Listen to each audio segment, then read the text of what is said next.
দর্শক আমন্ত্রণ China media group এবং আরটিভির যৌথ আয়োজন গ্লোবাল ওয়াচে ২০২৩ সালে শেষ প্রান্তে দাঁড়িয়ে আছি আপনাদের সাথে। চলতি বছর আপনার জীবনে কি কি ধরনের উল্লেখযোগ্য ঘটনা ঘটেছে? আপনার জীবনের লক্ষ্য এবং সুন্দর স্বপ্নগুলো কি বাস্তবায়িত হয়েছে? আপনি কোনো বিষয়কে কি অনেক বেশি গুরুত্ব দিয়েছেন? আসছে ২০২৪ সাল, আপনার প্রত্যাশা কি? আগামী বছর আপনি কোনো দেশ সফর করতে চান? চীন ও বাংলাদেশের তরুণ প্রজন্মের শিক্ষার্থীদের কাছ থেকে এ বিষয়ে জানার আগ্রহ নিয়ে শুরু করছি আমাদের আজকের গ্লোবাল ওয়াচ, পাওয়ার্ড বাই এল4 ফ্যাশন, এবং সঙ্গে আছি আমি মাসুক সিদ্দিক। আলোচনার জন্য বিশেষ অতিথি হিসেবে উপস্থিত রয়েছেন নর্থ সাউথ বিশ্ববিদ্যালয়ের উপাচার্য অধ্যাপক আতিকুল ইসলাম, নর্থ সাউথ বিশ্ববিদ্যালয়ের কনফুসিয়াস ইনস্টিটিউটের পরিচালক ম্যাডাম মা সিয়াও ইয়ান, নর্থ সাউথ বিশ্ববিদ্যালয়ের কনফুসিয়াস ইনস্টিটিউটের শিক্ষক মোহাম্মদ শরীফুল হাসান। এছাড়াও চীনের ইউননান থেকে যুক্ত হয়েছে ইউননান বিশ্ববিদ্যালয়ের বাংলা বিভাগের শিক্ষার্থী ফাং ইউয়ান, ইয়াং মেই ফেং, চাং ইয়ংজু এবং শেটিয়ান রুই। আপনারা জেনে খুশি হবেন যে আজকে উপস্থিত চীনা শিক্ষার্থীরা সবাই বাংলায় কথা বলবে এবং সবার বাংলা নামও রয়েছে, আর বাংলাদেশি শিক্ষার্থীরা সবাই চীনা ভাষায় বলবে। আমার মনে হয়তো ওদেরও চীনা ভাষায় কোনো নাম থাকার কথা, সেটিও আমরা আলোচনার মাধ্যমে ধীরে ধীরে বুঝতে পারবো। আপনাদের সবাইকে স্বাগত জানাচ্ছি গ্লোবাল ওয়াচের আজকের আয়োজনে। এছাড়াও বরাবরের মতোই উপস্থিত রয়েছে দেশের বিভিন্ন বিশ্ববিদ্যালয় থেকে প্রায় অর্ধশত শিক্ষার্থী। সবাইকে স্বাগতম। প্রথমে বাংলাদেশি শিক্ষার্থীদের সাথে এবারে পরিচয় হয়ে নিচ্ছে। তাজিয়া হাও, হ্যালো এভরিওয়ান, আমি Abasa Khan from North South University. Tajia Hao, I'm Lutfur Rahman Khan from North South University. Ni hao, I'm Sayeda Maria Hussein from North South University, Department of English. Hello everyone, I'm Mutasim Bilal Nafi from Brack University. এবারে আমরা ফিরছি আমাদের আজকের আয়োজনের মূল আলোচনায়। প্রথমে চলে যাচ্ছি প্রফেসর আতিকুল ইসলাম স্যারের কাছে। স্যার, আপনাকে দিয়ে শুরু করছি।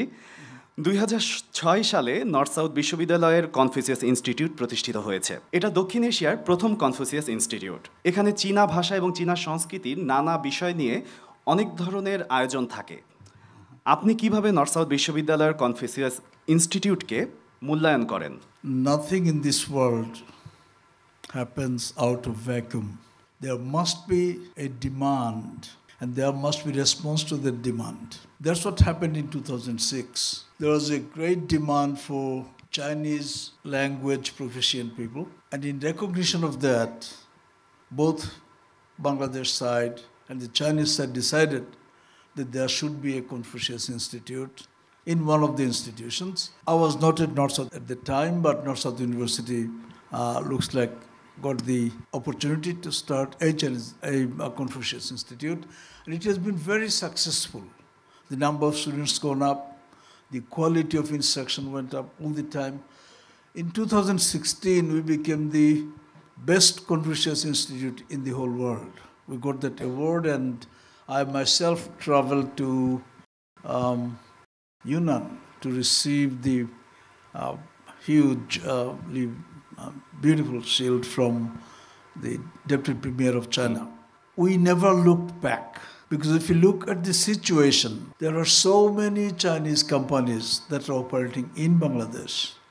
There are so many mega projects in Bangladesh that are being built by the Chinese capital, by the Chinese expertise.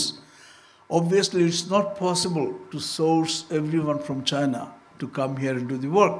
In that context, there's a huge demand for professionals with Chinese language proficiency. That's why if someone is an engineer, also knows Chinese, if someone is an economist, also knows Chinese, if someone is a management expert, also knows Chinese, that sort of person will never be unemployed. The employers, particularly the Chinese companies, are looking for people with Chinese language facility so much. We had an exhibition, job fair, and out of 60 booths there, 40 were from Chinese companies. And they were trying to recruit North-South students and hoping that most of them would have some idea about Chinese language. Again, and it shows that of the 60 booths that were opened, there are about 20 from rest of the world and 40 from China. So there's a great demand for, economically speaking, for the knowledge of Chinese language. On the other hand, our students are looking for jobs. I'm not talking about just North-South, the whole of Bangladesh. Now, if they have that other thing, engineer plus, manager plus, doctor plus, so that plus is the Chinese language expertise. If they have that, I don't think that they have to look back. So it's a fantastic thing. It's to the mutual benefit of both the nations and the learner, as well as the economic agents that really demand them. Thank you. Thank you professor Atiqul Islam sir, আপনাকে আপনার মূল্যবান বক্তব্যের জন্য। Madam মাসিয়াও young, আপনার কাছে আসছি। Madam, শুরুতেই আপনাকে একটি ধন্যবাদ জানানো দরকার, কারণ আজকের গ্লোবাল ওয়াচের এই পর্বের চীনা এবং বাংলাদেশি অতিথিদের আমন্ত্রণ জানিয়েছেন আপনি। আপনি নর্থ সাউথ বিশ্ববিদ্যালয়ের কনফুসিয়াস ইনস্টিটিউটের পরিচালক। সেখানকার চীনা ভাষা শিক্ষাদানের অবস্থা এবং ইউনান বিশ্ববিদ্যালয়ের বাংলা ভাষা শিক্ষাদানের অবস্থা দুটোই খুব ভালো করে জানেন। আজকে আপনি এই দুটি বিশ্ববিদ্যালয়ের চীনা এবং বাংলা ভাষা শিক্ষাদানের যে বৈশিষ্ট্য রয়েছে সেটি সম্পর্কে আমাদেরকে ধারণা দেন। Okay, actually, as our Vice Chancellor said that, the Confucius Institute at North South University was established in 2006. So in the past 17 years, CI at NSU always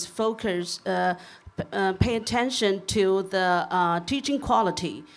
So to make sure we can offer the best teaching quality to our students, so we always pay the equal effort to the language and culture. So I mean that besides the language teaching, CI at NSU always offer different kinds of cultural course. For example, tea ceremony and martial arts, paper cutting, and so on. And besides the cultural courses, we organized a various of culture programs. For example, for the Chinese traditional festival, and this summer camp, different kinds of the cultural program. And also, as our visitor mentioned that, recently years, we can notice that more and more Chinese company come to invest in Bangladesh. So there are more than 600 Chinese companies in Bangladesh. So I think general Chinese language skill is cannot meet the demands of the market. So besides the general Chinese language, the CI at NSU are developing the Chinese plus courses. For example, Chinese plus business course for the business peoples.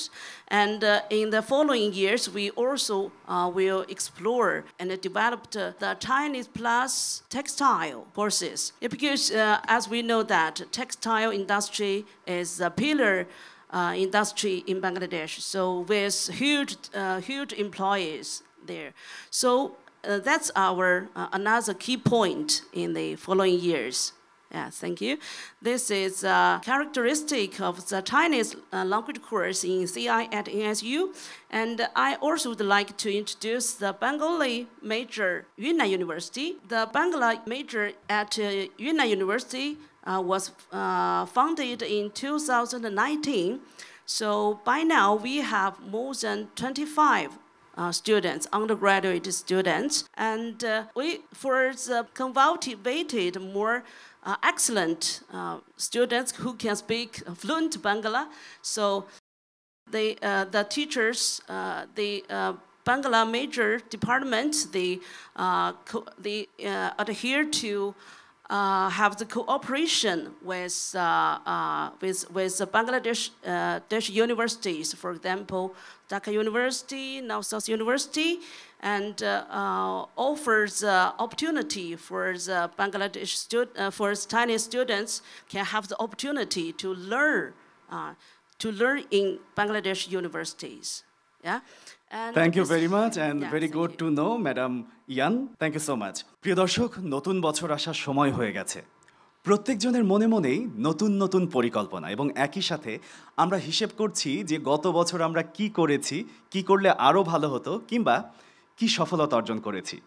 এরকমই অনেক অনেক নতুন নতুন কথা আমরা জানবো আমাদের আজকের পুরো আয়োজনে। আমরা চলে যাচ্ছি ইউনান বিশ্ববিদ্যালয়ের শিক্ষার্থীদের কাছে। প্রথমেই ফাং ইউয়ান, যার বাংলা নাম হচ্ছে বেলি। বেলি, আপনার কাছে জানতে চাই যে আপনি কেন ইউনান বিশ্ববিদ্যালয়ে বাংলা ভাষা শিখতে ভর্তি হয়েছেন। আমি জানি ইউনান বিশ্ববিদ্যালয় এবং দুটা বাংলাদেশের বিশ্ববিদ্যালয় অনেক সহযোগিতা রয়েছে এবং দুটা কনফিউশনস ইনস্টিটিউট গঠন করেছে। এখানে আমি বাংলাদেশের বন্ধুদের সাথে আরো ভালো বন্ধুত্ব তৈরি করতে পারবো। অনেক ধরনের অনুষ্ঠানে রয়েছে। আমি মনে করি এরকম পরিবেশে আমার বাংলা ভাষা লেখাপড়া আরো সহজ হতে পারে। ধন্যবাদ। আপনাকেও ধন্যবাদ। এবং বাংলা ভাষা শেখার ক্ষেত্রে আপনি বন্ধুর কথা বলছিলেন, যে বাঙালি কোনো বন্ধুর সঙ্গে কি বন্ধুত্ব হয়েছে? 1 বছরের অধ্যয়নের পর আমার অনেক বন্ধু দেশের বন্ধু হয়েছে। তাদের মধ্যে কেউ সুন্দর, কেউ খুব জ্ঞানী। তারা গান গাইতে ও নাচতে ভালোবাসে। আমার মনে হয় বাঙালি জাতি খুব মেধাবী ও মননশীল। আমি বাংলাদেশের অনেক বন্ধুদের সাথেও পরিচিত হয়েছি। পাশাপাশি আমরা একে অপরের দেশ সম্পর্কে আরো গভীরভাবে বুঝতে পারছি। এবারে আমরা চলে যাচ্ছি ইয়াং মেইফেং আপনার কাছে, যার বাংলা নাম হচ্ছে রোমানা। রোমানা, আপনি গত 4 বছর থেকে বাংলা শিখছেন এবং এ সময় আপনি বাংলা ভাষা সম্পর্কিত সামাজিক অনুষ্ঠানে যোগ দিয়েছেন। কি কি সামাজিক অনুষ্ঠানে আপনি যোগ দিয়েছেন এটি জানতে চাই। আগে আমি চিনি নর্থ সাউথ বিশ্ববিদ্যালয়ে ও ঢাকা বিশ্ববিদ্যালয়ে কর্তৃক আয়োজিত বাংলাদেশি ভাষা প্রশিক্ষণ ক্যাম্প ও বিনিময় কার্যক্রমে আমি অংশগ্রহণ করেছিলাম। বাংলাদেশে মিডিয়া ভিজিটার সম্বর্ধনা এবং বাংলাদেশের যোগ বিনিময় গ্রুপের আলোচনা কার্যক্রমে অংশগ্রহণ করেছি।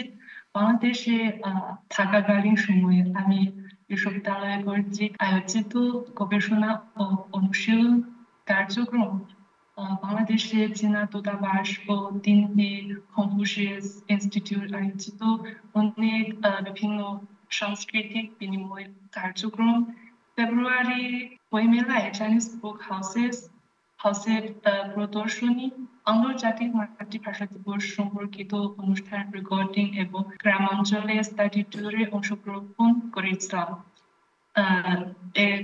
এবং এমনি অনেক কার্যক্রমে আমি অংশগ্রহণ করেছি।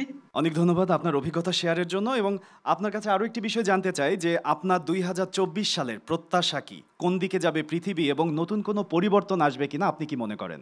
আমি মনে আশা করি যে 2024 নতুন বছরে পৃথিবীর বিশ্ববিদ্যালয়ের শিক্ষার্থীরা বিষয়ে জানার এবং গবেষণা করার আরো সুযোগ এবং প্ল্যাটফর্ম পাবে। প্রত্যেক দেশের মধ্যে পারস্পরিক যোগাযোগ বৃদ্ধি করবে, দেশপ্রেম ও শান্তি জোরদার করবে এবং নানা ক্ষেত্রে সহযোগিতা সম্প্রসারণ করবে। আমি একটাও আশা করি স্নাতক ডিগ্রি শেষ করার পর আমি বাংলা সম্পর্কিত একটি চাকরি খুঁজে পাবো।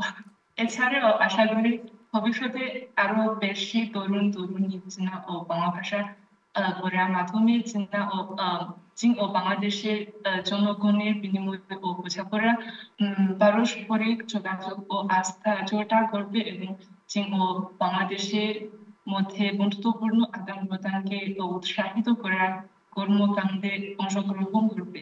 অসংখ্য ধন্যবাদ ইয়াং মেইফেং আপনাকে আপনার অভিজ্ঞতা আমাদের সাথে ভাগাভাগি করার জন্য। ভালো থাকবেন আপনি। ধন্যবাদ। প্রিয় দর্শক, এবারে আমরা চলে যাচ্ছি আরও একজন চাইনিজ বন্ধুর কাছে, যার নাম হচ্ছে চাং ইয়ং জু, বাংলা নাম হচ্ছে সুমি। ইউনান বিশ্ববিদ্যালয়ে লেখাপড়া করার সময় সুমি আপনি চীন এবং বাংলাদেশের বিভিন্ন সাংস্কৃতিক অনুষ্ঠানে অংশগ্রহণ করেছেন এবং সেখানে আপনাদের বাঙালি অনেক বন্ধুদের সাথে মত বিনিময়েরও সুযোগ হয়েছে। আপনি যদি বাঙালি বন্ধুদের সাথে আজকেও মত বিনিময়ের সুযোগ পান, চীনের কোন কোন বিষয় তাদের সাথে আপনি ভাগাভাগি করতে আগ্রহী? আমি ইউনান বিশ্ববিদ্যালয়ে, নর্থ সাউথ বিশ্ববিদ্যালয় এবং ঢাকা বিশ্ববিদ্যালয়ে আয়োজিত চীন বাংলাদেশ ভাষা ও সংস্কৃতি বিনিময় ক্যাম্পে অংশগ্রহণ করেছি। অনুষ্ঠানে আমরা বাংলাদেশের শিক্ষার্থীদের সাথে নিজ নিজ দেশের ভাষা সংস্কৃতি, খাদ্য সংস্কৃতি এবং পোশাক সংস্কৃতি সম্পর্কে কথা বলেছি। যা আমাকে সবচেয়ে বেশি মুগ্ধ করেছে তা হলো আমি একজন নর্থ সাউথ বিশ্ববিদ্যালয়ের শিক্ষার্থী হুসাইন এবং আমি একসাথে বাংলাদেশের গান এবং চাইনিজ গান শিখেছি। যদি ভবিষ্যতে আমি বাংলাদেশের বন্ধুদের সাথে যোগাযোগের সুযোগ পেলে, তাহলে আমি তাদের সাথে চাইনিজ পোশাক সংস্কৃতি, মিউজিক সংস্কৃতি এবং খাদ্য সংস্কৃতি শেয়ার করতে চাই, কারণ আমি এসব বিষয়ে আগ্রহী। সুযোগ পেলে আমাদের দুই দেশের পোশাক সংস্কৃতিতে কিছুটা উন্নয়ন করতে পারবে। অনেক ধন্যবাদ আপনাকে চাং ইয়ং। আপনি একই সাথে শিল্প সংস্কৃতি এবং আপনার পেশাগত জীবনও ভাগাভাগি করতে চেয়েছেন বাংলাদেশি বন্ধুদের সাথে, এবং বাংলাদেশি বন্ধুরাও আসলে এমনই হয়তো বা চায়। সে কারণেই আসলে বাংলাদেশি কিছু বন্ধুর কথা শোনাও এখন জরুরি। আমরা চলে যাচ্ছি বাংলাদেশি বন্ধু আবাসা খানের কাছে। আবাসা, আপনার দৃষ্টিতে বাংলাদেশি শিক্ষার্থীদের চীনা ভাষা শেখার আগ্রহ কেমন? বাংলাদেশের মানুষের মধ্যে চীনা ভাষা শেখার আগ্রহটা অনেক বেশি, কারণ আমরা দেখি যে বাংলাদেশের প্রায় 80% বিজনেসই কিন্তু চায়নার দখলে। তো বিজনেসের ক্ষেত্রে, তারপর স্কলারশিপের ক্ষেত্রেও মানুষ এখন অনেক বেশি চীনা ভাষাটা শিখতে চাচ্ছে, কারণ বিভিন্ন ওয়েস্টার্ন কান্ট্রিগুলোতে যদি স্কলারশিপের জন্য যায়, স্টিল তাদের একটা হিউজ অ্যামাউন্ট কিন্তু পে করতে হয়। আর চীনাতে কিন্তু এর দিক থেকে সুযোগ সুবিধা অনেক বেশি। বিভিন্ন বিষয় শেয়ার করলেন, কিন্তু একটি বিষয় শেয়ার হলো না। সেটি হচ্ছে, আমি আপনার একটা অর্জন জেনেছি যে 2023 সালে ইউনান বিশ্ববিদ্যালয়ের শীতকালীন ক্যাম্পে চীনে গিয়েছিলেন। এই সুযোগটা আপনি কিভাবে পেয়েছিলেন? নর্থ সাউথ ইউনিভার্সিটি থেকে, কনফুসিয়াস থেকে প্রত্যেক বছর এই ক্যাম্পে নিয়ে যাওয়া হয়, এটা আমি আগেই শুনেছিলাম।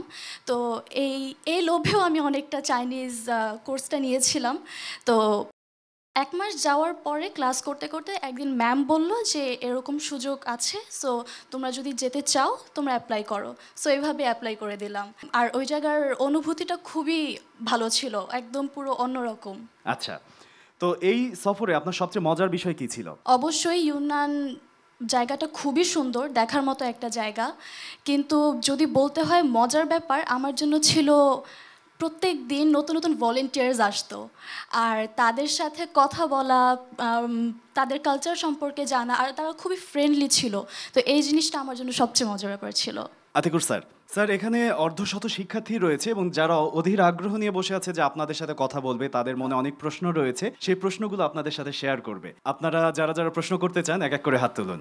প্রথমেই আপনার নাম বলবেন। আমার নাম হচ্ছে মুস্তাফা আবিদ রহমান। আমার কোয়েশ্চেনটা হচ্ছে মিস্টার আতিক স্যারের কাছে। Can you please elaborate on the collaborative projects between China and Bangladesh that focuses on the cultural ties and the strength and depthness of the bilateral ties between these two countries?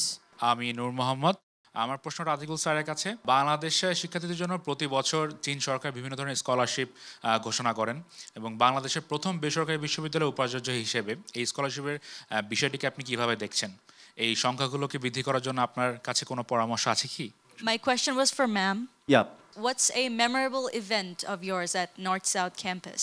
A memorable event of yours? Any memorable event at North-South campus? আমরা এক এক করে 3টি প্রশ্ন শুনলাম, আমরা এবারে উত্তরে চলে যাচ্ছি। প্রথমেই চলে যাচ্ছি উপাচার্য অধ্যাপক আতিকুল ইসলাম স্যারের কাছে। স্যার, আপনার কাছে 2টি প্রশ্ন ছিল, আপনি যদি এক এক করে উত্তর দিয়ে দেন। চায়নার সাথে আমাদের কালচারাল এক্সচেঞ্জ তো অহরহই হচ্ছে। আমরা গত 7-8 মাসের মধ্যে we received 2 delegations from China. One was from various ethnic groups of Yunnan, and the other one was from the central cultural troops of China. এত সুন্দর পারফর্ম করেছে, we were spellbound. Similarly, Bangladesh থেকেও কালচারাল টিমস যায় চায়নাতে, বিভিন্ন সংগঠন থেকে এবং গভর্নমেন্ট থেকে। কাজে the cultural activities between the two countries is always, exchange is on the increase. You can just ask our culture ministry, they will be able to give you a detailed list of what are the cultural activities that are going to take place between China and Bangladesh. The other one was about scholarship. Look, scholarships are things that come from a government voluntarily. There was a time when we were small, all the scholarships came from the Western countries. How America, well, it's either America or the United States, Canada, Australia, UK, Netherlands, France. Those were the countries that used to give scholarships, and people used to look for those ones. Then came the Mombasa scholarships of Japan. People started initially said, oh, shall I go to Japan for studies? And then now see some people prefer to go to Japan in certain subjects. China has developed its education research to such a degree, and its economy is so buoyant. If China has to sustain it all, it needs more research done. And you will see that the scholarships come mainly for postgraduate studies, for masters, for PhD. The idea for the donor country is to get the best brains from different countries of the world, go and work in there. When they work there, when they do the research, the beneficiary, the first beneficiary is the donor country. Amader desher, again, I should not forget my friends there, the hundreds or thousands of students that did PhD in the United States and UK, what did they do? A professor working by himself maybe will produce 2 research papers a year. But a professor with 4 PhD students will produce at least 10 papers a year. Now, the professor will direct the students, go and do the literature review, go and do the survey here, collect data, process it, interpret it, come up with the results. They solve practical problems. Problems in developed countries, problems are referred by the industry and the government and the professions to universities and research centers. Now, the university professors basically get students to do the basic work. They simply direct, the work is done by the PhD students. And most difficult industrial problems are solved by these PhD students. The legwork is done by them. All the basic work research is done by them. The supervisor's work is at the time when you set up the research question, the methodology, and towards the end when there is a question write-up in publications. So United States, UK, they've got the best brains of the world to work for them. Now, China has developed industrially so much. It's not just the Chinese researchers may not be enough. They need researchers from other countries to go and work there. That benefits them initially, but then benefits the whole world. So that's the main purpose of giving scholarships to other countries. I'm doing an economic analysis, right? So now what it does is, it not only solves the industrial problem, it also promotes people-to-people relationship. You learn the language, you learn the culture, you're used to those people, you feel at home. And then when you come home, you have your friends in China, you have your friends in wherever you did your PhD, and you have a weakness for that country. You become a secretary in the ministry. You're going to import certain things. You say, oh, I knew about those things. So you have I shouldn't say bias, you have a preference to give those kind of, to engage in those kind of transactions with the country that you know, with people that you know. And that is the benefit of the donor country. So the scholarships are not just throwing something to a poor country. No, don't look at it like that.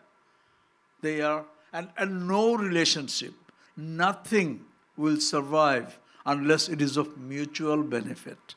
And in the case of scholarships, it's the same thing. The donor country has benefits, and the student learns higher technologies, comes back, benefits their own country.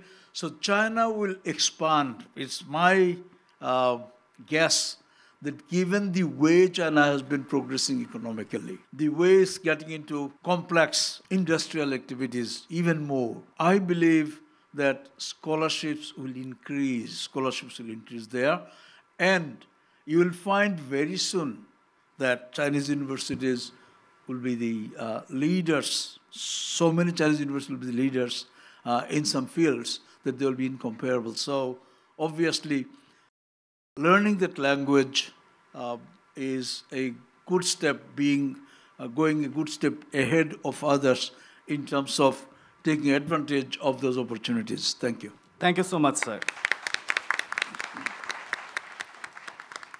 এবারে আমরা চলে যাচ্ছি madam ইয়ানের কাছে. Another question was for you. Please answer that question. Thank you.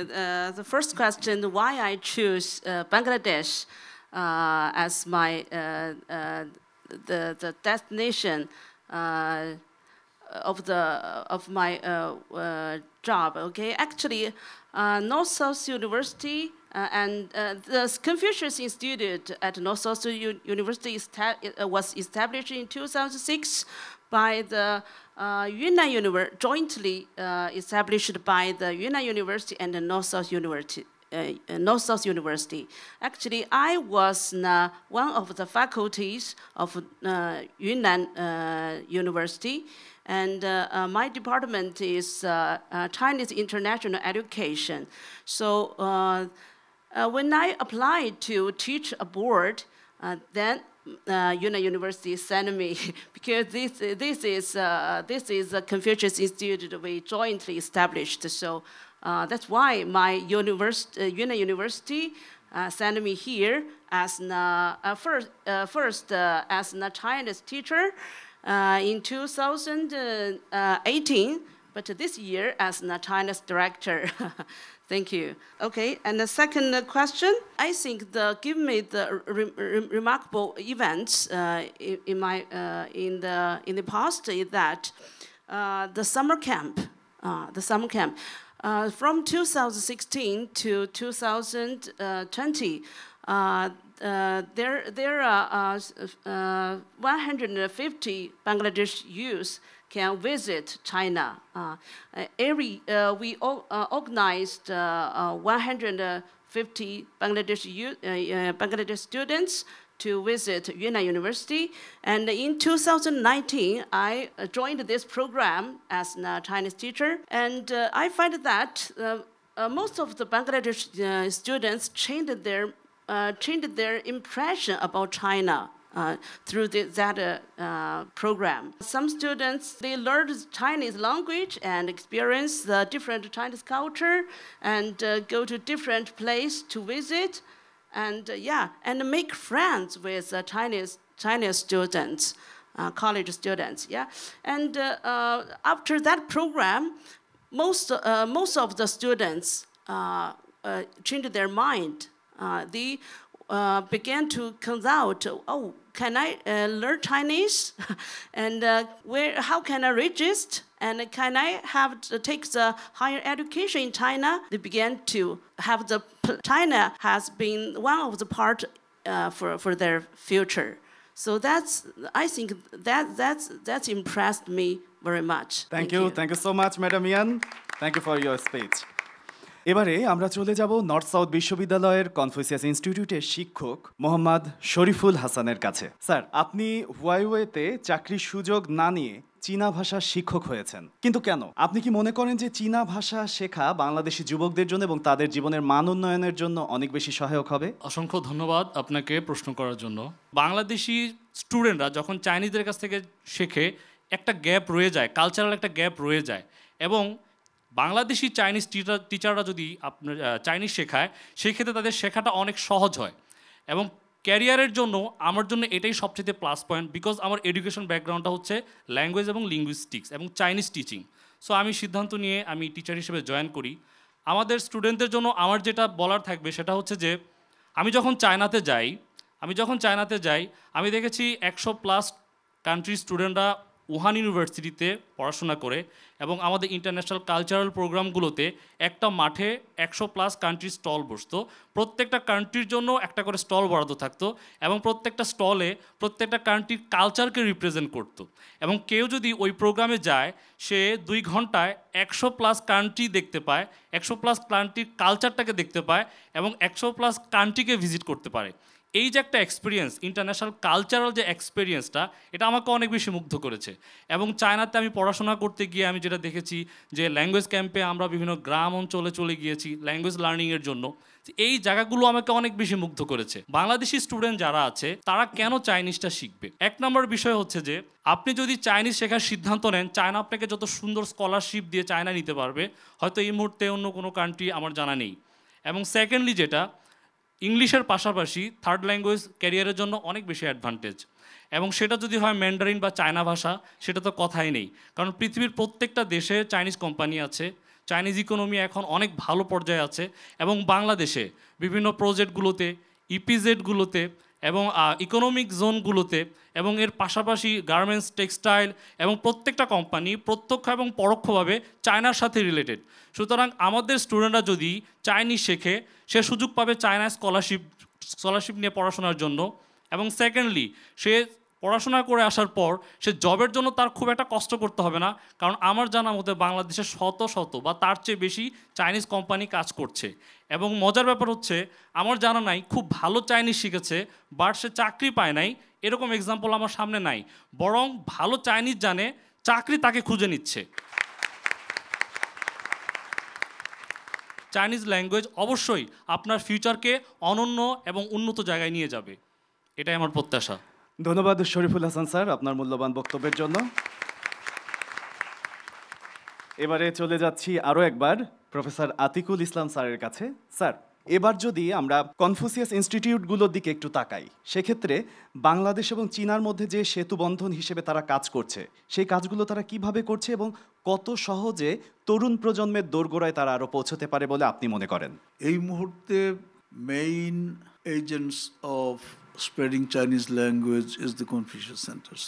আমাদের দেশে 2টা Confucius centre আছে, একটা কনফুসিয়াস ক্লাসরুম আছে, আর কেউ হয়তো চাইনিজ পড়াতে পারেন কোনো ইউনিভার্সিটি ইনফর্মালি। 2-1টা প্রাইভেট চাইনিজ কোচিং সেন্টারও বোধহয় গড়ে উঠছে। আমার মনে হয় যে কনফুসিয়াস সেন্টারগুলি সবচেয়ে স্ট্যান্ডার্ড চাইনিজ ভাষা অফার করছে বা প্রশিক্ষণ অফার করছে। এগুলিকে অনেক এক্সপ্যান্ড করা যায়। সমস্যা যেটা হচ্ছে সেটা হলো এনাফ টিচার পাওয়া। আর আরেকটা জিনিস যেটা আমার যা মনে হয় যে চাইনিজ ক্লাসরুম আরও কিছু খুলতে হবে এবং স্কুল লেভেলে ওখান থেকে ধরতে হবে, কারণ ভাষা শেখাটা খুব সহজ ওই লেভেলে। Thank you so much sir. দর্শক দেখছেন চায়না মিডিয়া গ্রুপ এবং RTV যৌথ আয়োজনে global watch powered by L4 fashion. এ পর্যায়ে নিয়ে নিচ্ছি ছোট্ট একটি বিজ্ঞাপন বিরতি, একটু পরেই আসছি আবারও আমাদের আয়োজনে, আমাদের সাথেই থাকুন।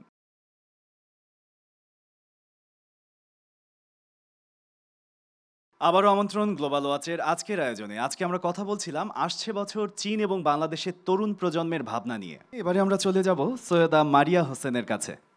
সৈয়দা মারিয়া হোসেন অনেকক্ষণ বসে আমাদের শ্রদ্ধেয় গণিজন যারা আছে তাদের কথা শুনছিলেন এবং শিক্ষার্থীরাও তাদের জায়গা থেকে শেয়ার করছিল। তো এই যে একটা কম্বাইন্ড জায়গা, একটা সম্মিলিত জায়গা, এই জায়গা থেকে নিশ্চয়ই আপনার মনেও কিছু না কিছু প্রশ্ন ইতোমধ্যে উঠে এসেছে। আমার একটা প্রশ্ন ছিল স্যারের কাছে।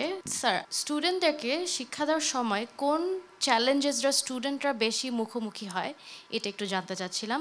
বিশেষ করে চাইনিজ সংস্কৃতির বইয়ের উৎস কিভাবে ওরা বের করে, এটা যদি একটু আমাদেরকে বলতেন। প্রথম প্রশ্ন হচ্ছে যে বাঙালি স্টুডেন্টরা যখন চাইনিজ শেখা শুরু করে, সবচেয়ে বড় প্রবলেম যেটা হয় সেটা হচ্ছে টোন। কারণ চাইনিজ প্রত্যেকটা শব্দে 4টা করে টোন থাকে এবং এক্সটেনশন আরেকটা টোন আছে। টোটাল 4টা টোন থাকে, 5টা টোন বলা যায়, বাট 4টা টোন ওরা বইয়ে লিখে। এই 4টা টোন ফলো করে কথা বলতে হয়। আমরাও আমাদের ভাষার মধ্যে টোন ইউজ করি, বাট আমরা সেটা জানি না। আমরা মাঝে মাঝে কি বললে একরকম, কি বললে আরেক রকম, কি বললে মানে আমরাও কিন্তু টোন ইউজ করি, বাট আমরা সেটা মনের অজান্তে করি। সো স্টুডেন্টরা আমরা যখন চাইনিজ শিখতে যাই, ওই টোনটাকে আমাদের কাছে অবাক লাগে যে কেন টোন, আমরাও সেটা ইউজ করি। সো ওই টোনগুলো আমাদের বাঙালি স্টুডেন্টদের জন্য একটু কঠিন, টোনগুলো নিয়ে। কারণ কথা বলার সময় তার একটা টোনের একটা ছন্দের একটা ওঠানামা, টোনের একটা ওঠানামা হয়, যেটা বাঙালিদেরকে প্রথমে ক্যাচ করতে একটু কষ্ট হয়। বাট এটা খুব কঠিন কিছু না, কয়দিন প্র্যাকটিস করলে সেটা হয়ে যায়। এবং সেকেন্ডলি হচ্ছে যে ওদের যে উৎসটা, সেটা হচ্ছে যে আমরা সবাই জানি যে চাইনিজ কালচারটা কিন্তু 5000 বছর পুরনো একটি সমৃদ্ধ কালচার। ওদের প্রত্যেকটা শব্দে ক্যারেক্টারের একটা হিস্ট্রি আছে। ওদের এই ক্যারেক্টারের হিস্ট্রিগুলো কিন্তু পিকচার থেকে চলে আসছে এবং ওই পিকচারটা একটা সময় আগে ছিল প্রাচীন ফরম্যাটে, আস্তে আস্তে বর্তমানে এটা এখন সহজ একটা ফরম্যাটে আসছে এবং এর সাথে ফিনিন অ্যাড হয়েছে। সো এই ওদের যে উৎসটা সেটা ওদের আদি কালচার থেকেই আসছে। ধন্যবাদ। ধন্যবাদ শরীফুল হাসান স্যার। আবারও চলে যাচ্ছি মারিয়া আপনার কাছে। মারিয়া, 2023 সালে আপনার সবচেয়ে সন্তোষজনক কাজ কী ছিল এবং কেন? ধন্যবাদ আমাকে প্রশ্ন করার জন্য। 2023 সালে আমার জন্য সন্তুষ্টির কাজ ছিল নর্থ সাউথ ইউনিভার্সিটি থেকে গ্র্যাজুয়েট করা। এবং এই নর্থ সাউথ ইউনিভার্সিটি আমাকে অনেক রকম শিক্ষাদান করে এবং অভিজ্ঞতাও দান করে, যার মধ্যে একটি অন্যতম অভিজ্ঞতা ছিল চাইনিজ কোর্সে এনরোলড হওয়া। এই কোর্সে ভাষার পাশাপাশি আমরা চাইনিজ কালচারের ব্যাপারেও অনেক কিছু শিখতে পেরেছি, যেমন মা লাও একটু আগে বললেন চাইনিজ টি সেরেমনি। চাইনিজ টি সেরেমনি চাইনিজ মানুষরা এত সুন্দর করে, এত গোছানো, তো এগুলা দেখে আমার উপরে খুব প্রভাব ফেলে এই চাইনিজ টি সেরেমনি। ধন্যবাদ। ধন্যবাদ আপনাকে। এবং আপনার কাছে জানতে চাই যে আপনি এই যে চাইনিজ কোর্সটি করলেন, এটি করার পিছনে নিশ্চয়ই আপনার একটা পরিকল্পনা ছিল, কারণ মানুষ পরিকল্পনা ছাড়া নাকি কিছুই করে না। তো আপনার কি পরিকল্পনা ছিল, কেন শিখেছেন এই কোর্সটি? আমি ছোটবেলা থেকে চাইনিজ কালচারের প্রতি অনেক আকৃষ্ট ছিলাম। চাইনিজ ল্যাঙ্গুয়েজ, কালচার, তারপর পোশাক আশাক, তারপর শিল্প, ভাষা, ফুড, কুইজিন, ইভেন চাইনিজ মিউজিকের প্রতি আমার অনেক আকর্ষণ ছিল। যে কারণে আমি যখন দেখলাম নর্থ সাউথে ভাষার মানে আমাদের ডিপার্টমেন্টে ল্যাঙ্গুয়েজ কোর্সেস অফার করে, সেখানে দেখলাম চাইনিজ আছে, তো দেখে আমার ভালো লাগলো যে অবশ্যই আমি এটা জানতে চাই। মানে এটা মানে ব্যক্তিগত কারণেই আমার আসলে শেখা, বাট ব্যক্তিগতর পাশাপাশি চাইনিজ শেখার গুরুত্বপূর্ণতা আমাদের স্পেশাল গেস্টরা বলেছেন কেন। এটা একটা ইকোনমিক মানে চায়না তো রাইজিং গ্লোবাল ইকোনমিক পাওয়ার, তো চাইনিজ ভাষা জানলে এটা আমাদের জন্যও লাভ। সো সব কিছু মিলিয়ে আর কি এর জন্য আমার শেখা। অনেক ধন্যবাদ মারিয়া হোসেন। এবারে আমাদের সাথে আরও রয়েছে লুৎফর রহমান। লুৎফর রহমান, আপনার কাছে জানতে চাই যে আপনি কেন নর্থ সাউথে চীনা ভাষা শেখার সিদ্ধান্ত নিয়েছেন, একই সাথে আপনি ইতিমধ্যেই কি ধরনের চীনা এবং বাংলাদেশি সাংস্কৃতিক বিনিময়ে অংশগ্রহণ করেছেন এবং সেখানে আপনার অনুভূতির জায়গাটা কেমন ছিল? চীনা ভাষা শেখার প্রথম কারণ হলো তাদের যে কালচার, সেটা সবসময় আমাকে আকৃষ্ট করে। আর সবসময় আমি চিন্তা করি যে একটি দেশ এত অল্প সময়ে কীভাবে এতটা উন্নত হতে পারে। আর তাছাড়া আরেকটা কারণ হলো আমার বাবা ব্যবসায়িক কাজে প্রায় চায়না যায়, তো সেখান থেকে আমার একটা আলাদা রকম ইন্টারেস্ট কাজ করে চায়না ভাষা শেখার জন্য। আর আমি জানতে পারলাম যে আমাদের নর্থ সাউথে কনফুসিয়াস ইনস্টিটিউটে খুবই ভালো চাইনিজ শেখানো হয়, সেজন্য আমি আরও সেখানে কনফুসিয়াস ইনস্টিটিউটে চাইনিজ শেখার সিদ্ধান্ত নিয়েছি। আমি এই বছর চায়না ব্রিজ উইন্টার ক্যাম্পে অংশগ্রহণ করেছি। সেখানে অভিজ্ঞতাটা আমার অনেক ভালোই ছিল বলতে গেলে, কারণ হলো সেখানে আমি যাওয়ার পর বিভিন্ন ধরনের চাইনিজ কালচার শিখতে পেরেছি, যেমন হলো paper cutting, tie dyeing, Chinese painting and আরও অনেক কিছু। আর সেখানে চায়না খুবই সুন্দর একটি দেশ। সেখানে মানে চাইনিজ যে ছাত্রছাত্রীরা আছে যারা বাংলা বলে, তাদের কাছ থেকে আমরা অনেক কিছু মানে জানতে পেরেছি, তারা আমাদের সাথে অনেক কিছু শেয়ার করেছে। সব মিলে এক্সপিরিয়েন্সটা খুবই ভালো ছিল। অসংখ্য ধন্যবাদ লুৎফর রহমান খান, আপনাকে ভালো থাকবেন। এবারে আমরা চলে যাচ্ছি আবারও চায়নার শিক্ষার্থী যারা বাংলায় কথা বলছেন তাদের কাছে। শেটিয়ান রুই, যার বাংলা নাম হচ্ছে মিমি। মিমি, 2023 সালে আপনি বাংলা শেখার সময় সবচেয়ে মজার এবং সবচেয়ে স্মরণীয় গল্পটি আপনার মুখ থেকে আমরা শুনতে চাই। আমি শান্তিয়ান রুই, ইউনান বিশ্ববিদ্যালয়ের একজন দ্বিতীয় বর্ষের ছাত্রী। আমার বাংলা নাম মিমি। আমার বাংলা শেখার প্রক্রিয়ায় অনেক মজার গল্প রয়েছে। সম্প্রতি নর্থ সাউথ বিশ্ববিদ্যালয়ের অনেক ছাত্র ইউনান বিশ্ববিদ্যালয়ে বেড়াতে এসেছিল। আমি এবং আমার সহপাঠীরা তাদের সাথে ইউনান বিশ্ববিদ্যালয়ে খেতেছি এবং আমরা আমাদের সুন্দর ইউনান বিশ্ববিদ্যালয়ের সাথে তাদের পরিচয় করিয়ে দিয়েছি। মিমি, আমরা শুনেছি যে 2024 সালে আপনি পড়াশোনা করার জন্য বাংলাদেশে আসবেন। তো বাংলাদেশের চীনা ভাষার পাশাপাশি আর কোন কোন খাতের তথ্য আপনি জানতে চান? আগামী বছরে আমরা বাংলা ভাষা শিখতে বাংলাদেশে যাব। আমার মতে বাংলাদেশে একটি রোমান্টিক দেশ। বাংলাদেশে রয়েছে সুন্দর ইতিহাস, সংস্কৃতি। বাঙালি রবীন্দ্রনাথ ঠাকুরের জীবন সম্পর্কের বই পড়ার মাধ্যমে বাংলাদেশের জীবনের জন্য আমার মনে গভীর ছাপ পড়েছে। আগামী স্থানীয় মানুষের জীবন অনুভব করতে চাই, বাংলাদেশের ঐতিহ্যবাহী পোশাক পরতে চাই এবং বাংলাদেশের খাবার খেতে চাই। আমি বাংলাদেশের ইতিহাস ও সংস্কৃতি সম্পর্কে জানতে চাই। এছাড়াও আমি বাংলাদেশি জনগণের উৎসাহ এবং বন্ধুত্ব আরো অনুভব করার আশা করি। আমি বিশ্বাস করি এই বিনিময়ের সুযোগ পেলে এটি খুব আমার জীবনের গুরুত্বপূর্ণ অভিজ্ঞতা হবে। অনেক ধন্যবাদ মিমি, আপনি সুন্দর করে গুছিয়ে আপনার অভিজ্ঞতাগুলো শেয়ার করেছেন, আপনাকে ধন্যবাদ। আমরা চলে যাচ্ছি আমাদের আজকে এখানে যেসব বন্ধুরা উপস্থিত রয়েছে তাদের কাছে, যে তোমরা কি কেউ চাইনিজ বন্ধুদেরকে কোনো প্রশ্ন করতে চাও? সেটা এখান থেকেও হতে পারে বা সামনে তোমরাও হতে পারো। সুমিকে জিজ্ঞেস করতে চাই ওকে, যে আপনি বাংলা শেখার সময় আপনার কঠিন লেগেছিল নাকি সহজ লেগেছিল? আমার জন্য বাংলা ভাষা শেখার সময় খুব কঠিন, সত্যি বলি। আমাদের আরো একজন বন্ধু হাত তুলেছেন যে প্রশ্ন করতে চান। হ্যাঁ প্লিজ। আমি কাউসার আলামিন, নর্থ সাউথ ইউনিভার্সিটি থেকে। আমি এটা প্রশ্ন করতে চাই সুমিকে, আপনি বাংলা সংস্কৃতি শেখার মাধ্যমে চাইনিজ সংস্কৃতি এবং বাংলা সংস্কৃতির মধ্যে কি ধরনের মিল খুঁজে পান? আমার মনে হয় বাংলাদেশের সংস্কৃতি এবং চীনের সংস্কৃতি অনেক লম্বা ইতিহাস আছে। আমি মনে করি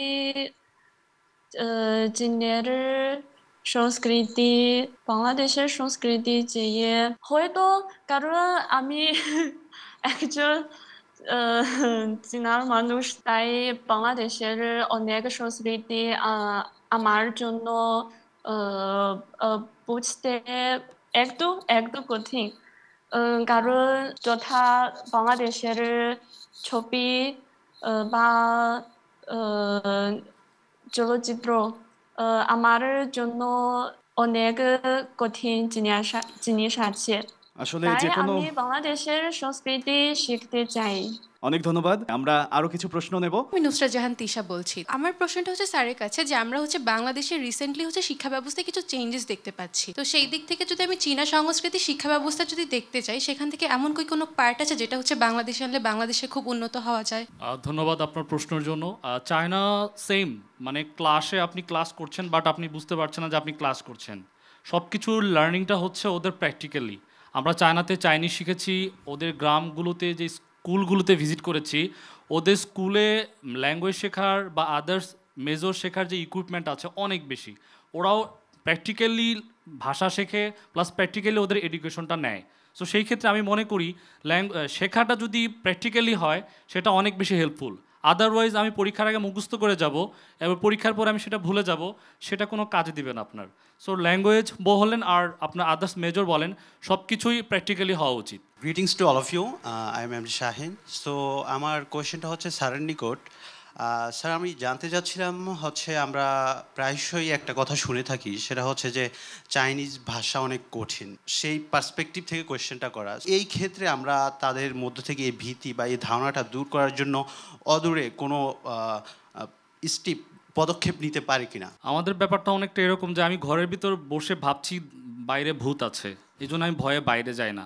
আমরা ছোটোবেলা থেকে শুনেছি যে হিব্রু ভাষা অনেক কঠিন, এবং এটাও শুনেছি যে চাইনিজ ভাষা অনেক কঠিন। পিপিলিকা বা কাকড়ার পায়ে যদি কালি পড়ে, সেটা হেঁটে গেলে যেই ভাষাটা হয় আমরা মনে করি চাইনিজ ভাষা। এক নম্বর কঠিন জায়গা আছে, সেটা হচ্ছে যে আমরা টোনটা একটু বুঝতে কষ্ট হয়। এটা জাস্ট প্র্যাকটিসের ব্যাপার, 2 মাস প্র্যাকটিস করলে হয়ে যাবে। এবং সেকেন্ডলি সেটা হচ্ছে যে ক্যারেক্টারগুলো আমরা 50টা অ্যালফাবেট শিখলে আমরা অ্যাটলিস্ট বাংলা পড়তে পারি, অর্থ না বুঝলেও। বাট চাইনিজ যেটা, আপনি যদি 200 শব্দ মুখস্থ করেন, ওদের প্রত্যেকটা শব্দই একটা করে অ্যালফাবেট। কেউ যদি 300 শব্দের অর্থ মুখস্থ করে, সে বেসিক কমিউনিকেশন করতে পারে চাইনিজে। সেটার জন্য খুব বেশি গ্রামার প্রয়োজন হয় না। এবং আপনি যখন চাইনিজটা শেখা শুরু করবেন, প্রথম 1 মাস আপনার কাছে টোনের কারণে একটু কষ্ট হবে, বাট আপনি যদি 1 মাস 2 মাস শেখেন, তারপর আপনার কাছে মনে হবে অনেক সহজ। বাট আমরা কল্পনায় চাইনিজটাকে কঠিন বানিয়ে ফেলেছি, যার কারণে আমাদের কাছে এটা বেশি কঠিন মনে হয়। ধন্যবাদ। আমরা আর একটা প্রশ্ন নেব যারা এখনো বলেননি। Saran Hassan from Brack University. So as you mentioned that you worked in multinational companies also in China, like we all know that in garments industry, Bangladesh and China tops in the position. So how can we create a friendly relation among the two countries rather than a competition in the cultural basis? And you work there, obviously the Chinese would see their own benefits in this, but how can we create a friendly relation rather than a competition in this field? আমাদের কিছু বন্ধু আছে যারা খুব ভালো Chinese জানে, but Bangladeshi company, বড় কোম্পানিগুলোতে চাকরি করে, তাদেরকে সবসময় ডিল করতে হয় চাইনিজ কোম্পানিগুলোতে। তাদেরকে সবসময় ডিল করতে হয় চাইনিজ কোম্পানিগুলোতে। এখন যে বাংলাদেশি চাইনিজে খুব ফ্লুয়েন্ট, সে যখন চাইনিজদের সাথে ডিল করে, তো সেই ক্ষেত্রে সে বাংলাদেশি কোম্পানির যে রিকোয়ারমেন্টগুলো আছে সেগুলো সে ফুলফিল করেই কিন্তু তাদের সাথে ডিল করে। এবং সে যখন চাইনিজটা শিখেছে, সে শুধু ল্যাঙ্গুয়েজ শেখে নাই, ল্যাঙ্গুয়েজের পাশাপাশি কালচার শিখেছে, ওদের ইকোনমি শিখেছে, এবং ওদের ইকোনমিক গ্রোথটা কীভাবে হয়েছে এবং ওদের ক্যারেক্টারিস্টিক্সটা কী এটাও কিন্তু ওরা শিখেছে। সো এই জিনিসগুলো শিখে যখন সে বাংলাদেশি কোম্পানিতে চাকরি করে, সে কিন্তু বাংলাদেশের কালচারটাও জানে। সো সে যখন চাইনিজ কোম্পানির সাথে ডিল করে, সে একটা ব্রিজ ব্যালেন্স করে বাংলাদেশ এবং চায়না, এই দুইটা ব্যালেন্স করার কারণে বাংলাদেশি কোম্পানি যেমন বেনিফিটেড হয় এবং চাইনিজ কোম্পানির কিন্তু বেনিফিটেড হয়। সো আমার সাজেশন থাকবে, বাংলাদেশি যারা আছে তারা যদি খুব ভালো চাইনিজ শেখে, মেজরের পাশাপাশি সে যেই ভূমিকা রাখতে পারবে আমাদের ইকোনমিতে এবং কোম্পানিতে, অন্য কেউ সেটা পারবে না। যার কারণে বাংলাদেশি অনেক কোম্পানি ভালো চাইনিজ জানা রিসোর্স খুঁজে, যেটা এখনও আমাদের নাই। সো আমি এটাই প্রত্যাশা করব আপনারা সবাই চাইনিজটা ভালো মতো শিখবেন। প্রিয় দর্শক, আপনারা শুরু থেকেই জানেন যে নতুন বছর আমাদের একদম দোরগোড়ায় এসে পৌঁছে গিয়েছে এবং নতুন বছরে আসলে অনেক রকম প্রস্তুতি থাকে, অনেক কিছুই করার থাকে। কিন্তু নতুন বছরের সাথে শিল্প এবং সংস্কৃতির যেন অন্যরকম একটা যোগসাজশ। তো সেই যোগসাজশের ধারাবাহিকতায় আমাদের চীনের বন্ধু রোমানা আমাদেরকে একটি গান শোনাবে এবং ওর গান শুনতে শুনতে এবং ওর সাথে আমরা একসাথে গান গাইতে গাইতে আজকের এই আয়োজন থেকে বিদায় নেব। আমরা চলে যাচ্ছি রোমানার কাছে তার গান শুনতে। আমি রোমানা, আমি আজকে একটা গান গাইবো।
এত মুহুর্মুহুর তালি বলে দিচ্ছে আসলে রোমানা, আপনি কেমন গেয়েছেন? চমৎকার সুন্দর, এবং আমাদের দেশের গান গাওয়ার জন্য সত্যিই আপনার প্রতি আমাদের ভালো লাগা এবং শ্রদ্ধা আরও বেড়ে গেল। প্রিয় দর্শক, গত 1 বছর ধরে চীন এবং বাংলাদেশের জনগণের মধ্যে ক্রমবর্ধমান বিনিময় বৃদ্ধি পেয়েছে উল্লেখযোগ্য হারে। এখন পর্যন্ত চীনের 6টি বিশ্ববিদ্যালয় বাংলা ভাষার কোর্স চালু করেছে। এছাড়াও বাংলাদেশের 15,000-এরও বেশি শিক্ষার্থী পড়াশোনা করছেন চীনে। চীনের কেন্দ্রীয় সরকারের পাশাপাশি প্রাদেশিক সরকার এবং বিশ্ববিদ্যালয়গুলো বাংলাদেশি শিক্ষার্থীদের বৃত্তি দিচ্ছে, যা দেখে আমরা সত্যিই আশান্বিত। আজকের আলোচনার সূত্র ধরেই আপনাদেরকে বলতে চাই, ভবিষ্যতে এই সহযোগিতার মাত্রা যেন আরও বৃদ্ধি পায় সেই প্রত্যাশায় শেষ করছি আমাদের আজকের অনুষ্ঠান। এতক্ষণ আমাদের সাথে থাকার জন্য সবাইকে ধন্যবাদ। বিদায় নিচ্ছি আমি মাসুক সিদ্দিক আজকের গ্লোবাল ওয়াচ থেকে। আল্লাহ হাফেজ।